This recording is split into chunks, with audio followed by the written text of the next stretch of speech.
Hey everyone, today I'm going to give you some MAC dupes for Burberry eyeshadows. I was looking at my Burberry eyeshadows and I was comparing them to my MAC eyeshadows, and I came up with dupes for 4 out of the 5 Burberry eyeshadows that I own.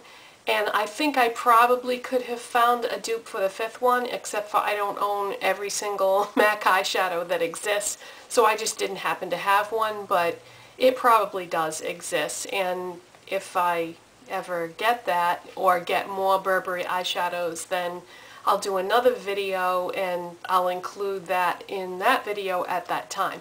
But anyways, yeah, so what I'm going to do is I'm going to show you photographs that I took. And what I did was I took a photograph of the eyeshadows side by side in their pans.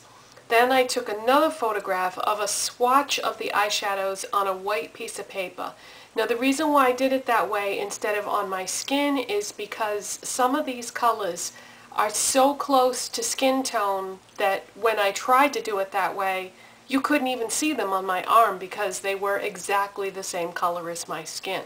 So I just did swatches on a white piece of paper side by side so that you could see how close or not close, it's up to you to decide, that they are. But one thing I want to mention is that Burberry eyeshadows and MAC eyeshadows, while there may be some similar colors, the texture is completely different. So don't think that if you have the MAC version of a Burberry that it's going to be the same, because half of the pleasure of owning the Burberry shadows is the way it feels on your skin, the way that it blends when you apply it. These are really silky, luxurious shadows that are just wonderful. And but if you just want to try to duplicate the colors, if you saw a tutorial that you liked and you just wanted to use similar colors or something like that, then this will at least give you some MAC dupes that you may already have in your collection. And so let's begin with the photographs.